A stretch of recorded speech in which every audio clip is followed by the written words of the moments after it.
नमस्कार दोस्तों, स्वागत है आपका इस वीकली शो में जिसमें हम लोग बातचीत करने वाले हैं कि अगला हफ्ता या उससे आगे का समय मार्केट के लिए कैसे होने वाला है। और सुनील सर हमें ये डिटेल में समझाएंगे। लास्ट वीक हमने देखा कि मार्केट में काफी कुछ हुआ जो कुछ चीजें अनएक्सपेक्टेड थी और कुछ चीजें जो सोच नहीं रहे थे मार्केट वो हुई। जैसे ट्रम्प साहब ने अचानक से एक बम फोड़ा कि 25% की टैरिफ लगाएंगे। उसके बाद मार्केट ने वैसा भयानक रिस्पांस तो नहीं दिया, लेकिन नेट नेट अगर आप देखें तो मार्केट में डाउनसाइड जैसे लगता है खुल रही है। काफी कमजोरी मार्केट में देखने को मिल रही थी, हर सेक्टर में वीकनेस थी। तो यहाँ से आगे का रास्ता क्या हुआ, क्योंकि अभी भी बहुत सारी चीजें अनिश्चित है। 23 अगस्त को एक बैठक होने वाली है यूएस डेलीगेशन के साथ। क्या फाइनली एग्जीक्यूटिव ऑर्डर साइन हो जाएगा इंडिया के अगेंस्ट में कि नहीं होगा। ऐसे बहुत सारी चर्चाएं वीकेंड में उस हफ्ते भर चलती रही। इन सब में क्या होने वाला है इसी को समझने की कोशिश करते हैं। सुनील सर, बहुत बहुत स्वागत है। और हम लोगों ने लास्ट वीक जब जैसे ही वो धमाका हुआ था तो एक छोटी सी चर्चा की थी हम लोगों ने कि ट्रम्प साहब ने जो किया है इसके बाद आगे क्या होने वाला है। तो कुछ बहुत तस्वीर क्लियर हुई नहीं अभी। अब मेरे मन में ऐसे 3-4 सवाल आ रहे थे जो बहुत सारे लोगों से बातचीत करके भी हमें पता चले कि क्या होने वाला है। तो क्या बाजार अगस्त में सरप्राइज करेगा इधर साइड? देखिए, मार्केट में मैं कहूंगा कि पॉजिटिव सरप्राइज के लिए कम जगह है अगस्त में। नेगेटिव सरप्राइज के लिए ज्यादा प्रोबेबिलिटीज है। क्यों मैं ये कह रहा हूं कि ये खाली इंडिया की बात नहीं है, ये अमेरिका में हो रही हलचल जो फ्राइडे को उधर भयंकर ट्रिलियंस ऑफ डॉलर का मार्केट कैप उधर अबॉलिश हो गया, क्योंकि एक तरफ फेड में दबाव डाल रहे, एक फेड का गवर्नर रिजाइन भी कर दिया और वो भयंकर दबाव डाल रहे रेट कट के ऊपर, पावल के ऊपर। दूसरी बात है कि उधर जो फ्रेश एम्प्लॉयमेंट वो की डेटा आती है, नॉन फार्म पे रोल्स उसको कहते हैं, वो उम्मीद से कम आई है। तो फिर क्या टैरिफ का इम्पैक्ट दिखने लगा है अमेरिकन इकोनॉमी के ऊपर, ये डाउट सामने आ गई है। तो एक भयंकर सेल ऑफ हुई है अमेरिकन मार्केट में।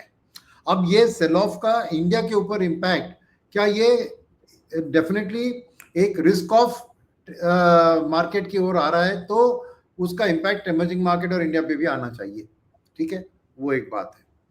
सेकंड बात यह है कि इतने महीनों से आपने अभी अगर मार्केट का रिटर्न देखें तो करीबन निफ्टी का 5% तो रिटर्न बना है। और इसमें खास करके आप देखें तो स्पेसिफिक सेक्टर्स का नेगेटिव रहा है, जिसमें आप जैसे स्क्रीन में बता रहे हैं आईटी का। बिकॉज आईटी का दो इम्पैक्ट है। एक है अपना जो यूएस की जो एक अनसर्टेन सिचुएशन के कारण उधर के कॉर्पोरेशंस फ्रेश आईटी एक्सपेंडिचर को सावधान तौर पर रख रहे हैं और अभी कमिट नहीं कर रहे हैं। ये ऑर्डर बुक की आउटलुक इंडियन आईटी कंपनीज में दिखी थी। सेकंड, एक टीसीएस की जो खबर आई थी इन टर्म्स ऑफ 12,000 एम्प्लॉइज, उसका एक रिलेटेड इम्पैक्ट, क्या एआई का बहुत जबरदस्त इम्पैक्ट आने वाला है आईटी सेक्टर के ऊपर। ये दोनों चीजें आकर थोड़ी एक नर्वसनेस क्रिएट किया है आईटी सेक्टर में, इसलिए वो करेक्शन जो हो रहा है, जो कुछ महीनों से चल रहा है, वो अभी भी जारी है। तो आईटी का वो एक अनसर्टन फ्यूचर के कारण हो रहा है। और बाकी के जो इंडेक्स आपने दिखाया कि रियल्टी और ये वाले, तो उसमें क्या है कि इसमें ये अगली स्लाइड जो आप दिखा रहे हैं ना, जो मैं कहूँगा कि निफ्टी टाटा ग्रुप, तो उसे एज अ ग्रुप देखना इट्स नॉट राइट। ये कोई मैं टाटा ग्रुप की नेगेटिविटी नहीं समझूंगा, वो इंडिविजुअल कंपनीज की हालत के कारण ये टाटा की कंपनियों पे असर है। तो लेट्स नॉट से कि कोई नेगेटिव नहीं है टाटा ग्रुप के बारे में। इनफैक्ट उन्होंने बहुत बड़ा एक्विजिशन अनाउंस किया है, उसके बावजूद वो टाटा मोटर्स गिर रहा है, क्योंकि कैसे फाइनेंस करेंगे ऐसे बड़े लार्ज एक्विजिशन को, ये सवाल कंपनी से उठ रही है। मगर टाटा की एक एम्बिशंस और ये एक इसमें कोई उसमें प्रॉब्लम नहीं है। और मैं ये भी कहूंगा 12,000 एम्प्लॉय को अगर सैक कर रहे हैं तो as an IT company, yes, इसका इम्पैक्ट इंडियन एम्प्लॉयमेंट के ऊपर दिखेगा, इंडियन मिडिल क्लास के ऊपर दिखेगा। मगर कंपनी अपनी मार्जिन को प्रोटेक्ट कर रही है ना ये करके, क्योंकि उनको बिजनेस का आउटलुक नहीं दिख रहा है तो कॉस्ट कम कर रही है। तो as a company it's a positive. as a fresh hiring it is negative, as a employment in IT sector negative है। मगर कंपनी अपना मार्जिन को प्रोटेक्ट करने के लिए जिसका जरूरत नहीं है वो एम्प्लॉय को हटा रही है। तो ये मैं एक नेगेटिव एक्शन नहीं कहूंगा from a their own EPS protection perspective, ठीक है। तो और रियलिटी की और एफएमसीजी की बात करें तो रियलिटी में हमने डिस्कस किया था प्रॉब्ली 2 हफ्ते पहले कि आपको प्रीमियम होम्स की बढ़त अच्छी दिख रही है, मगर अफोर्डेबल हाउसिंग का अभी भी जैन टू जून में 13% का गिरावट, सॉरी 31% का गिरावट था in demand for affordable housing. मैंने एक आर्टिकल भी छपवाया था इसके बारे में कि के शेप्ड रिकवरी जो हो रही है वो अभी भी जारी है। और उसका कारण है कि जैसे हमें पता है कि 10% लोग 60% इनकम को हासिल कर लेते हैं देश का, तो उधर टॉप वाली चीजें बिक रही, तो ओवरऑल रियल एस्टेट सेक्टर का एक नेगेटिव है। और वो फाइनल वो सेक्टर आपने दिखाया एफएमसीजी, जो कल परसों में उसका अच्छा परफॉर्मेंस रहा है, मगर ईयर टू डेट उसका खराब रहा है, क्योंकि जो मॉनसून का इफेक्ट दिखेगा कि नहीं दिखेगा ये डाउट था एफएमसीजी में। सेकेंड, रूरल में ज्यादा एफएमसीजी बिकती है तो रूरल के कंजम्पशन स्ट्रांग होगी, ये डाउट था। और थर्ड चीज है कि एफआईएस का नॉर्मली दिलचस्पी होता है एफएमसीजी सेक्टर पे, क्योंकि वो बेच रहे थे, इस स्लाइड में दिखा रहा है 1,70,000 करोड़ एफआई ने बेचा, तो नेचुरली एफएमसीजी और आईटी के ऊपर भी उनकी सेलिंग का इम्पैक्ट दिखा, राइट। तो ये सब चीज मैं कहूंगा पास्ट मार्केट परफॉर्मेंस की कारण है। और एक सवाल जो उठता है यहाँ पर जो दिख रहा है वो मुझे बहुत दिलचस्प लगा कि आपने दिखा है कि 4 लाख करोड़ डीआईएस ने खरीदारी की, और सबको Yes. पता है कि उनकी एसआईपी बुक में 50 to 60% small and mid cap वाले पैसा आते हैं, राइट। और डीआईएस को जनरली अच्छी जानकारी होती है, तो इसके बावजूद स्मॉल कैप इंडेक्स में 5% का करेक्शन आया है। तो क्या क्लियर इसमें इंडिकेशन है। और एक स्लाइड दिखा रहे हैं यहाँ, देखिए ये क्या हुआ है कि मार्च एंड में उनका कैश बैलेंस एक जो नॉर्मल 5% लेवल पे होती है वो था, फिर धीरे धीरे वो कैश बैलेंस बढ़ कर ये मार्च एंड तक, सॉरी 2 महीने पहले की बात है, मार्च एंड तक 7% बढ़ गया था। तो उस क्वार्टर में डीआईएस को डर था कि अर्निंग सीजन कैसे आने वाली है, वो वाली अर्निंग सीजन, ये वाली नहीं, और इसलिए उन्होंने भी कैश बैलेंस बिल्डअप किया था, और अप्रैल में जून में उन्होंने डिप्लॉय किया। अब एफआईएस का अपने टोटल आंकड़े दिखाए, मगर खास करके आप देखें तो अप्रैल में जून जहां पे यहाँ डीआईएस की बढ़त दिख रहे हैं, एफआईएस ने भी खरीदारी की थी। करेक्ट।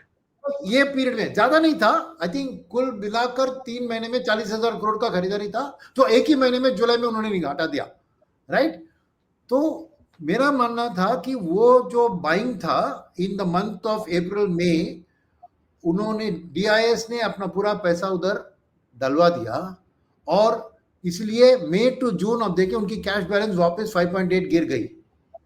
अब जुलाई में उन्होंने और 60,000 करोड़ की खरीदारी की है खाली म्यूचुअल फंडों ने, राइट। तो ये 5.8 और भी कम हुआ होगा फॉर एंड ऑफ जुलाई अगर डेटा देखे तो, राइट। तो मैं क्या इसमें हिंट कर रहा हूं कि जुलाई में जो एफआईएस ने सेलिंग किया उसी को डीआईएस ने खरीदा, बारिंग आईटी एंड एफएमसीजी।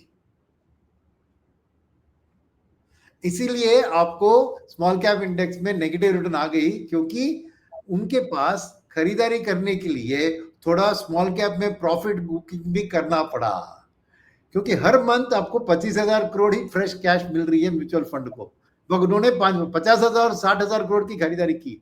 पैसे कैसे आया, उन्होंने प्रॉफिट बुकिंग करके वो डिप्लॉय किया है। तो क्या मैं कह रहा हूं कि क्लियरली एक फ्लाइट टू क्वालिटी, एक फ्लाइट टू लार्जर कैप्स दिखा है इन डोमेस्टिक फंड मैनेजर की सोच। तो ये बात इंपॉर्टेंट है कि डोमेस्टिक फंड मैनेजर्स ही आज हमारे मार्केट में रिटर्न ड्राइव, बिकॉज एफआईएस की नरम ही रही है आउटलुक। खरीदे तो थोड़ा पॉजिटिव किया था पर वो भी निकाल दिया एक ही महीने में। तो इससे हम अभी आगे की बात करें तो 2 चीज सामने आती है। अब एफआईएस का अगर कंटिन्यूड सेलिंग प्रेशर होने वाला है तो डीआईएस भी यही चीज कंटिन्यू करेगी, यानी गुड क्वालिटी स्टॉक्स जो एफआईआई बेच रहे हैं उन्हीं में जहां पे इनको नेचुरली अर्निंग सीजन की ग्रोथ के आउटलुक को साथ उसको जोड़ेंगे और उन्हीं चीजों का खरीदारी करेंगे डीआईआईस और खास करके म्यूचुअल फंड मैनेजर्स। तो इसीलिए मेरा मानना है कि मार्केट में एक चर्न होगा। एफआईएस की, क्योंकि यूएस में भी दबाव है तो एक आउटलुक नर्वसनेस है। और सेकंड, इंडिया के लिए टैरिफ सिचुएशन में जैसे आपने बताया, हमने डिस्कस भी किया, कुछ अच्छी खबर नहीं है। क्योंकि एक बड़ा डाउट अभी भी है मन में, क्या ये पेनल्टी रशिया ऑयल और रशियन आर्म्स के बारे में कितना लगेगा? 25 से लेकर कंपेयर करने से फायदा नहीं है। ये 25 के ऊपर लगेगा वो रशिया वाला पेनल्टी, वो कितना लगेगा? और क्या इंडिया अभी तक जो रिप्लाईज आए हैं अपने जो ट्रेड मिनिस्टर से या मिनिस्ट्री ऑफ एक्सटर्नल अफेयर्स से या मोदी जी की कल वाराणसी में भाषण से, कि हम अपना आत्मनिर्भरता को कायम रखेंगे, हम बाय लोकल को रखेंगे, हमारी सैक्रिफाइस नहीं करेंगे हमारी इंडिपेंडेंस को, तो इससे लग रहा है कि हम वो रशियन ऑयल सप्लाई को मना नहीं करेंगे। तो अगर ऐसी बात कंटिन्यू रही तो यूएस क्या अपनी धमकी को एक्चुअल पेनल्टी में ट्रांसलेट करेगा? ये डाउट अभी है। और वो नंबर नहीं है, क्या नंबर डालना चाहिए? क्योंकि एक बिल जो एक कांग्रेसमैन में डाला है सेनेट यूएस में, उसमें लिखा है 500% की टैरिफ अगर हम तेल रशिया से खरीदते तो। वो भयंकर है। ऑब्वियसली उतना नहीं होगा, वो तो नंबर तो अनबिलीवेबल है, मगर वो बिल वही कह रहा है। उसने बिल जो टेबल किया है उधर, शायद वो पास नहीं होगी, बट क्या मैं कह रहा हूं कि ये इसीलिए एफआईएस नर्वस रहेंगे कि इंडिया का स्टांस पलटने का नहीं है रशियन ऑयल से।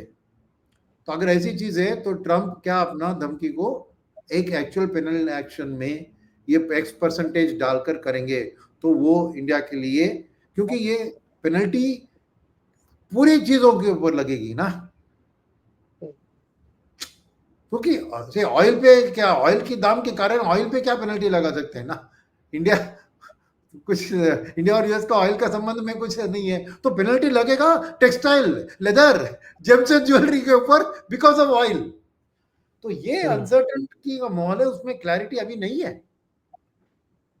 और अगस्त में 3rd वीक में ही यूएस का ट्रेड डेलीगेशन इंडिया को आ रही है, तो तब तक कोई क्लैरिटी नहीं आएगी इस चीज के ऊपर भी।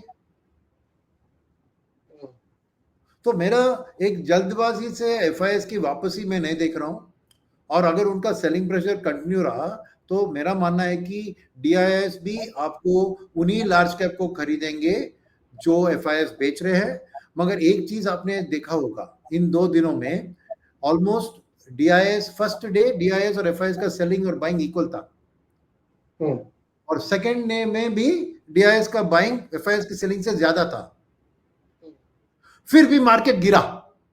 तो बहुत लोग मुझसे सवाल पूछ रहे हैं, अरे भाई ये 1-to-1 मैचिंग हो रहा है तो मार्केट क्यों गिर रहा है? क्योंकि डोमेस्टिक फंड मैनेजर स्मार्ट है। अगर एफआई बेच रहा है तो तुरंत उसको जाके खरीदते नहीं है भैया, वो दाम को गिरने देते हैं और टुवर्ड्स एंड ऑफ डे जाके उसको गिरने के बाद खरीदते हैं। ये एक स्मार्टनेस तो उनको होनी चाहिए ना, तभी उनको तो नेचुरली 2 1-to-1 मैचिंग होगा, फिर भी एक करेक्शन के बाद ही वो जाके खरीदेंगे। मॉर्निंग 10 o'clock को एफआई बेचेगा तो शाम को 4 बजे ही ये जाके खरीदेंगे गिरावट के बाद। तो एक वो होगी। तो यही मेरा मानना है कि तो अगर वो बेचेंगे तो लार्ज कैप में थोड़ी प्रोटेक्शन आएगी, मगर ऐसा नहीं कि लार्ज कैप में गिरावट नहीं आएगी।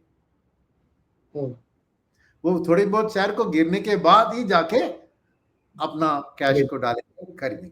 तो एक अगस्त महीने के लिए ऑनेस्टली बहुत ऑप्टिमिस्टिक सिनेरियो रखना मुश्किल है, क्योंकि फेस्टिव सीजन शुरू होती है मगर उसके आंकड़े बाद में ही दिखेंगे। इमीडिएटली आंकड़े सामने नहीं दिखते। सेकंड बात यह है कि स्टॉक मार्केट डील्स करता है ईपीएस के ऊपर। आपको आंकड़े पहले आएंगे, सेल्स के आएंगे, क्या प्राइस पे उन्होंने वो सेल्स की है, क्या मार्जिन्स बहुत कम करा के उन्होंने फेस्टिवल सीजन में वॉल्यूम बढ़ाने की कोशिश की है, तो शायद ईपीएस में उतना असर नहीं दिख सकता है। तो इसलिए आप एक अच्छी फेस्टिव सीजन का कोरिलेशन विच ईपीएस ग्रोथ नहीं कर सकते हैं। थर्ड चीज है कि हर कंपनी एंटिसिपेट करती है कि फेस्टिव सीजन में मेरी प्रोडक्ट माल बिकेगी, तो वो जाके स्टॉक अपने डीलर के यहाँ पर डाल देते हैं, प्रोडक्शन को बढ़ा देते हैं, मगर वो यस। नहीं बिकेगी, वो डीलर के काउंटर के बाद ही दिखेगा ना। तो ऑटो में खासकर ऐसा होता है ना, क्योंकि वो जो कि गाड़ी प्रोड्यूस करके उधर डंप करते हैं डीलर के ऊपर, और डीलर के ऊपर वो डिस्काउंट डालकर, फिर डिस्काउंट डालकर वो जाएगा कि नहीं जाएगा, और एक कंपनी की सेल्स अच्छी होगी कि दूसरी नहीं होगी, तो उसका पायलअप होगा। तो खाली टॉप लाइन नंबर्स पहले आएंगे बाहर, उससे ईपीएस का मायना नहीं लगा सकते हैं। तो फंड मैनेजर्स भी सावधानी से ही डिप्लॉय करेंगे। तो एक्सपेक्टेड फेस्टिवल सीजन का नंबर मे बी सितंबर में थोड़ा क्लैरिटी मिल सकता है।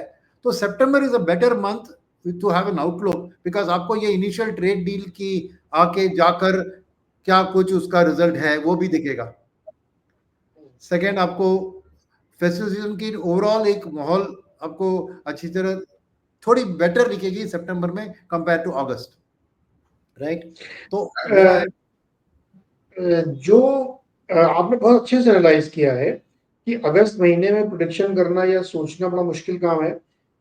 ट्रंप ने जो टैरिफ वगैरह लगाया, लेकिन उनकी जो लैंग्वेज है ना, वो उसके बाद वाले ट्वीट में भी, जिसमें उन्होंने डेड इकोनॉमिक्स बोल दिया, डेड इकोनॉमी बोल दिया, और उससे ऐसा लग रहा है कि बात बन नहीं रही।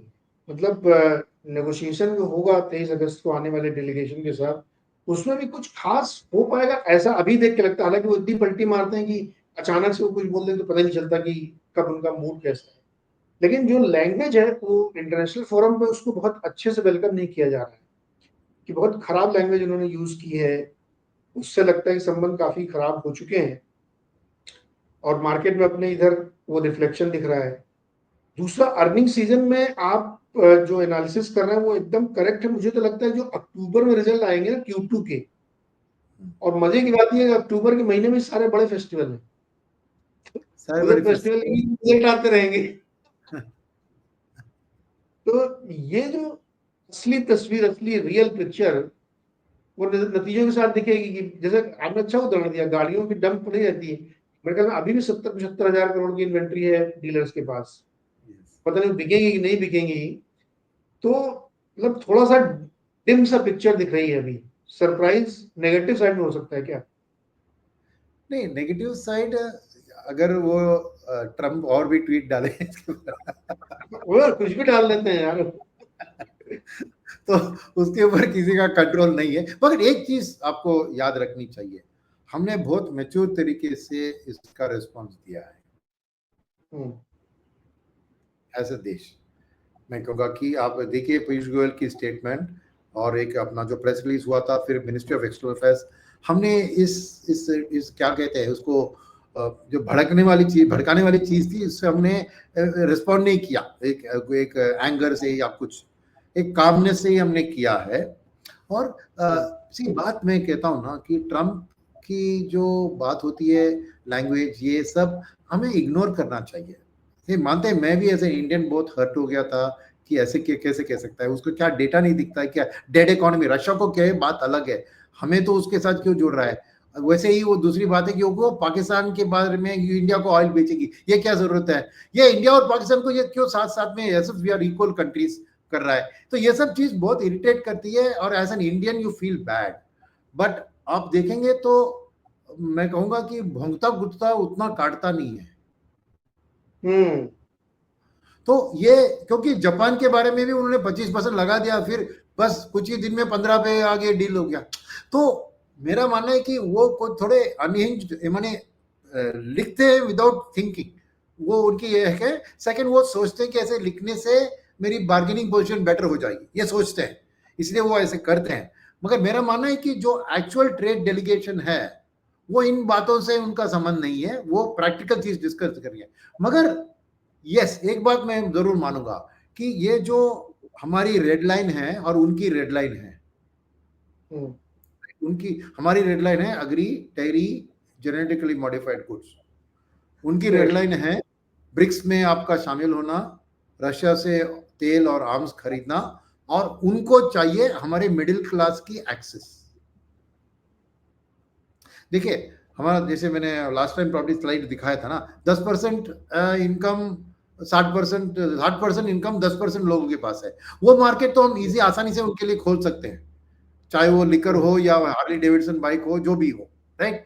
मगर उनको चाहिए मास मार्केट का एक्सेस इंडिया का। मगर वो मास मार्केट में प्रोडक्ट उनके मैन्युफैक्चरिंग कॉस्ट में खाली एग्रीकल्चर प्रोडक्ट्स ही बिक सकती है यहाँ पर, क्योंकि उनके पास वहां पे कॉस्ट एडवांटेज इसीलिए है क्योंकि वो मैकेनाइज कर चुके हैं। उनके फार्म्स 1000 एकड़ के फार्म है। हम इंडिया का एवरेज फार्म होल्डिंग क्या 2.5 एकड़ है।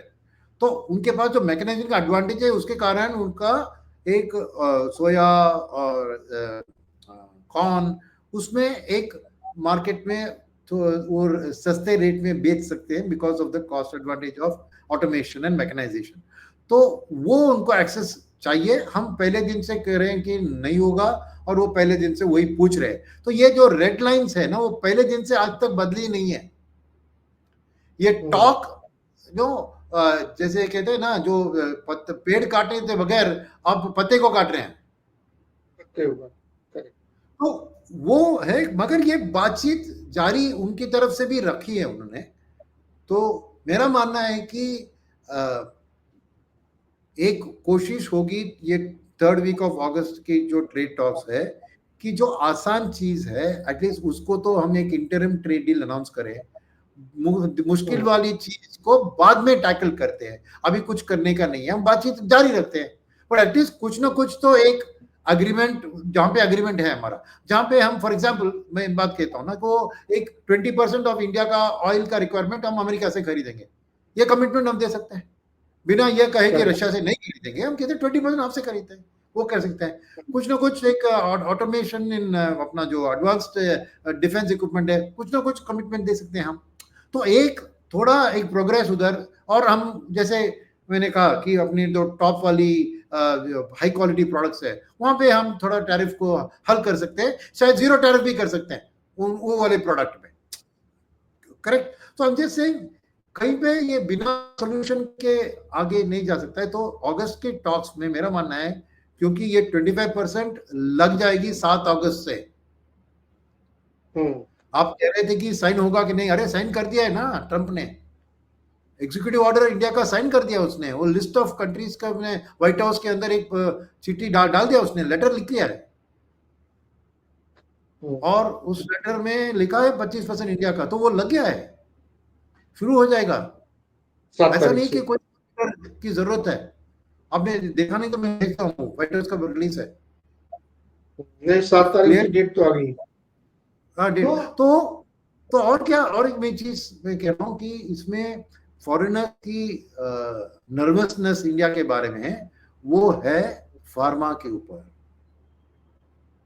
फार्मा बहुत बड़ा सेक्टर है इंडिया के लिए, एक्सपोर्ट टू द यूएस, और उसमें ट्रंप ने अभी तक फार्मा में नहीं लगाया, मगर कह रहा है कि मैं जबरदस्त लगाने वाला हूं।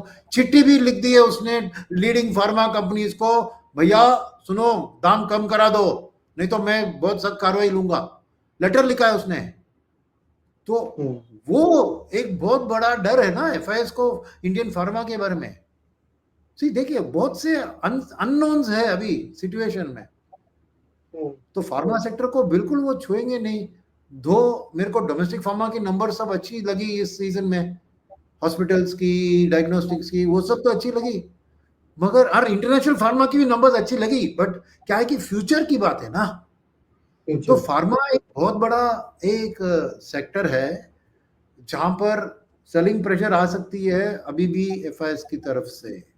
क्या डीआईएस जाके उसको खरीदेंगे वो भी मेरे लिए डाउट है, क्योंकि डीआईएस को भी ये सेम डाउट है ना कि क्या होने वाली है टैरिफ। और इतने महीनों से हम कह रहे थे कि नहीं भैया, क्योंकि वो रिटेल हेल्थ केयर सिस्टम में गवर्नमेंट फ्री फार्मा देती है तो वहां पर गवर्नमेंट अमेरिका उतनी हार्श नहीं रहेगी। नहीं, अभी चिट्ठी लिखकर क्या उसने ना, तो फार्मा एक बहुत बड़ा एक अनसर्टेनिटी है, और उसका अभी तक उन्होंने अपना पत्ता खोला नहीं है ट्रंप ने कि क्या टैरिफ लगाने वाला है, क्या करने वाला है। तो इसीलिए मेरा मानना है कि अगस्त में जरूर एक सेक्टर रोटेशन होगा। डोमेस्टिक फंड मैनेजर ज्यादा डोमेस्टिक इकोनॉमी के ऊपर ध्यान देंगे, एक्सटर्नल सेक्टर से थोड़ी दूर रहेंगे।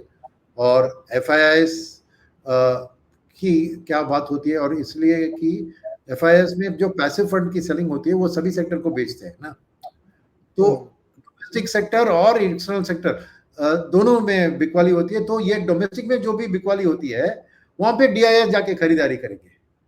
तो एक लेवल का प्रोटेक्शन आपको डोमेस्टिक ओरिएंटेड सेक्टर से डोमेस्टिक फंड मैनेजर्स की खरीदारी से मिल सकती है। मगर एक एक्सटर्नल फार्मा जैसे सेक्टर में अगर एफआईएस ने बेचा तो कोई डोमेस्टिक फंड मैनेजर जाके अभी क्यों खरीदेगा, क्योंकि वो आउटलुक उसको भी नहीं पता है कि क्या सीन है। तो नहीं पता। तो आईटी हो गया, फार्मा हो गया, या लेदर टेक्सटाइल, इन सब के ऊपर तलवार लटकी हुई है, पता नहीं क्या होगा, अभी किसी को पता नहीं है।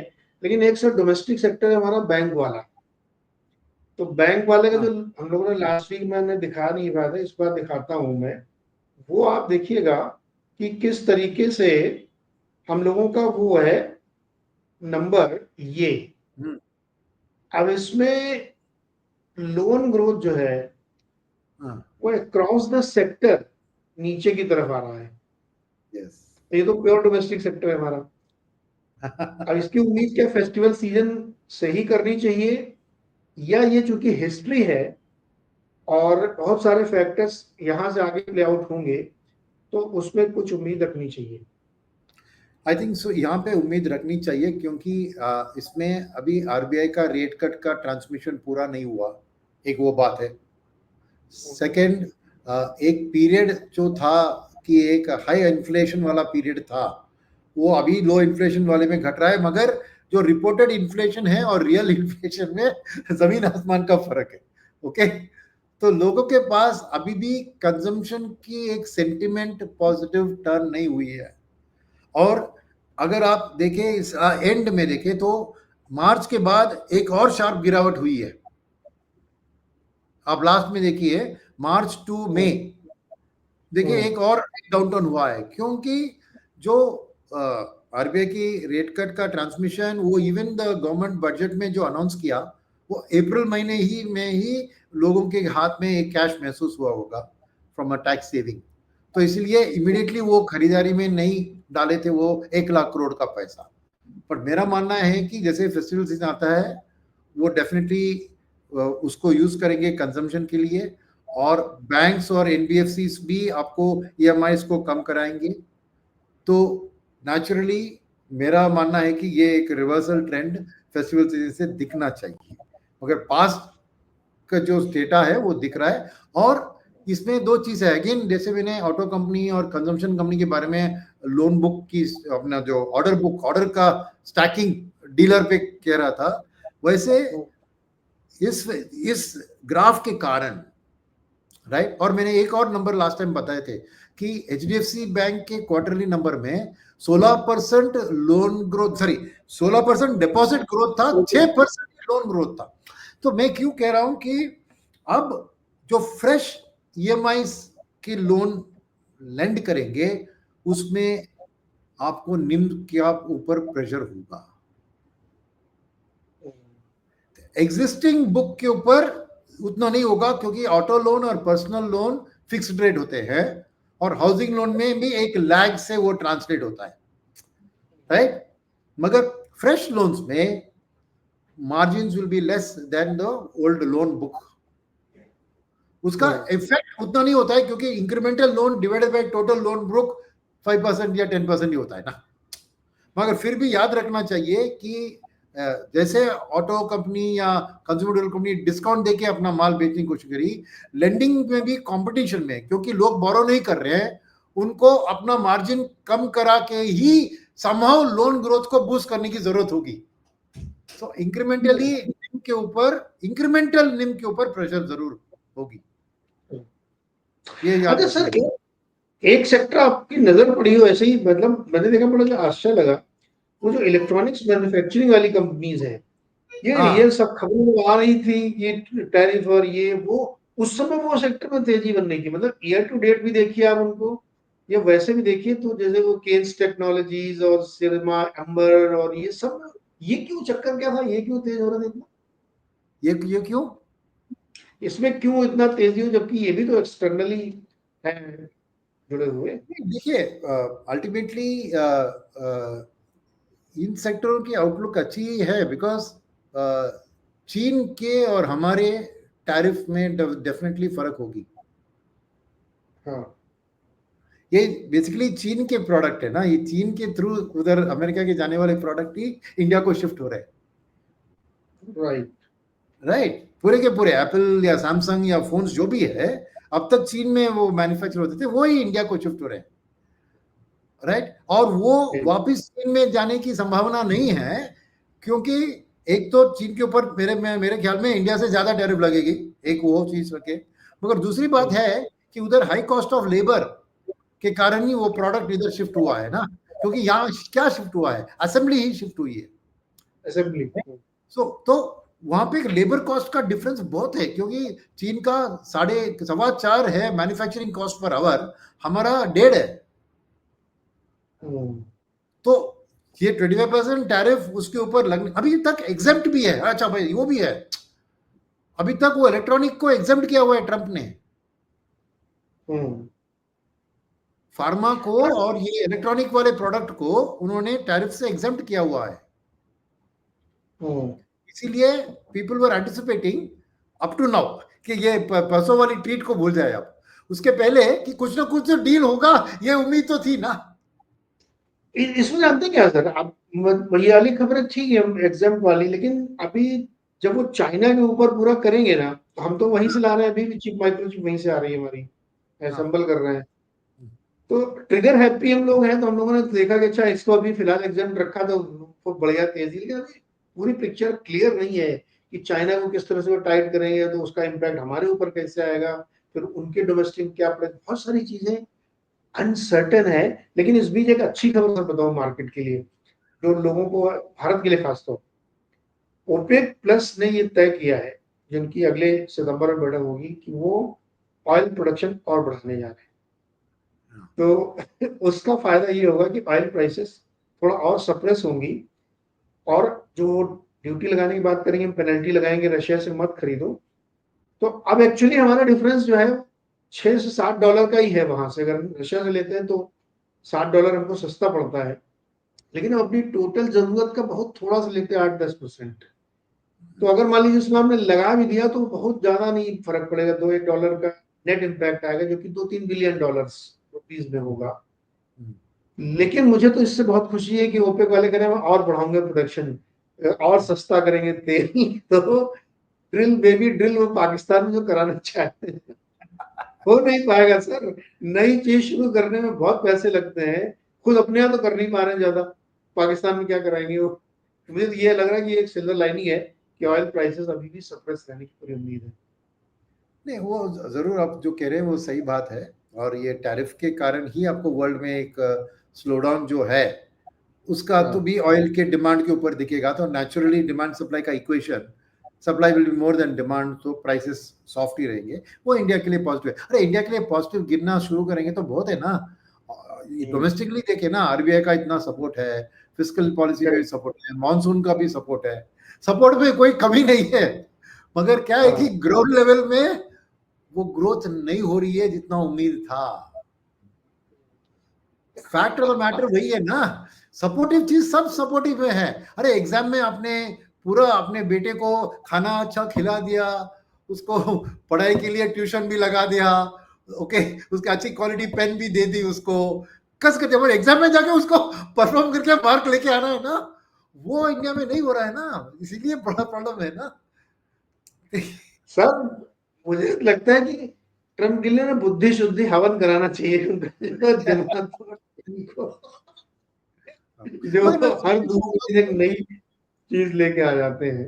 नहीं, देखिए क्या है ना, आपने इस बार ये कि नियर टर्म फोकस रखा है इस महीने का, नॉर्मली हम अगले हफ्ते का करते हैं, इस बार आपने 1 महीने तक उसको स्ट्रेच भी कर लिया है। मगर एक्चुअली देखे आप तो ये सब चीज एक्चुअली मीडियम टर्म में, वो मीडियम टर्म टाइम फ्रेम थोड़ा बताना मुश्किल है, मगर they are not going to disturb the India growth story. ये एक क्वार्टर में अर्निंग थोड़ी लेट होगी, इसको मैं क्रॉसओवर क्वार्टर मानता हूं, क्योंकि एक तरफ अब देखें तो मेरे लिए डेटा में क्या होता है ना, 3 तरह के होते हैं डेटा।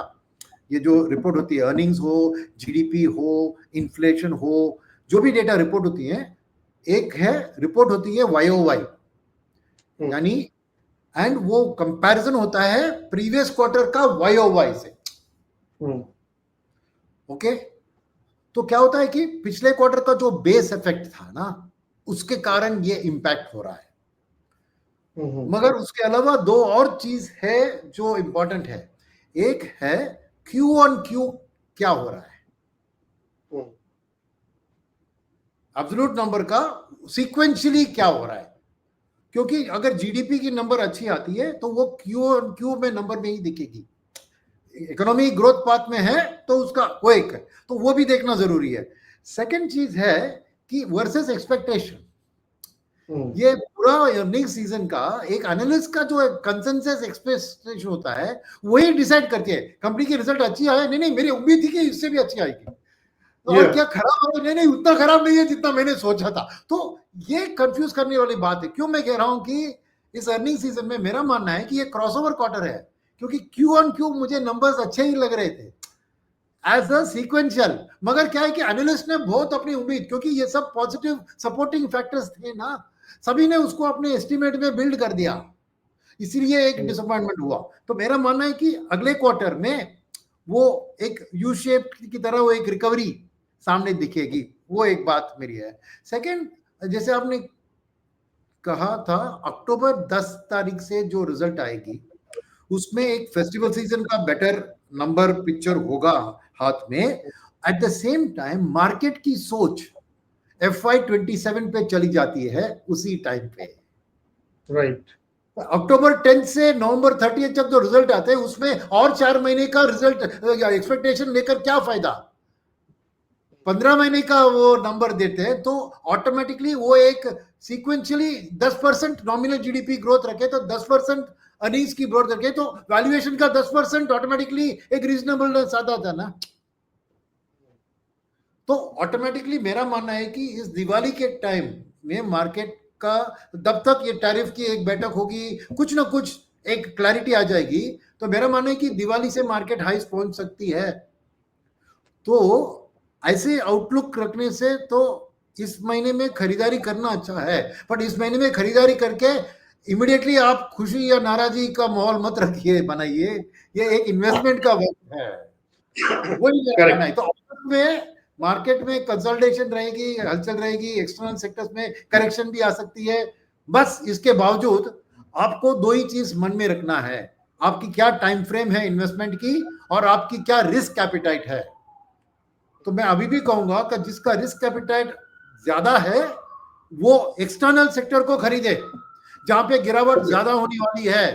जिसका मॉडरेट है आप डोमेस्टिक सेक्टर में रहिए ताकि गिरावट कम होगी, मगर टाइम फ्रेम के हिसाब पे उधर भी आपको एक पॉजिटिविटी रिटर्न्स मिल सकती है। तो दो चीज आप सामने रखिए, क्या है आपकी time frame for investment in this month और क्या है आपकी रिस्क लेने की ताकत, वो रखे।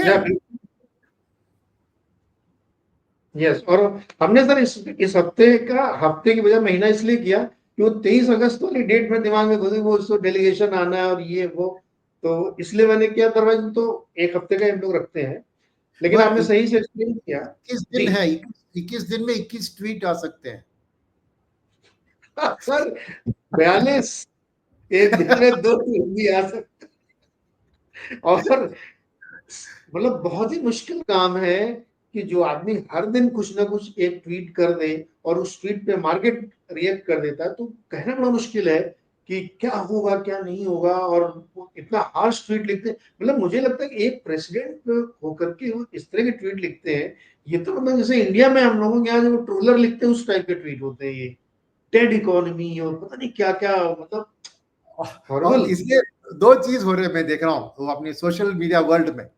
एक है किसी ने काउंटडाउन डाला है 1321 डेज लेफ्ट फॉर ट्रम्प करके, उसको हर दिन उसको घटा रहा है।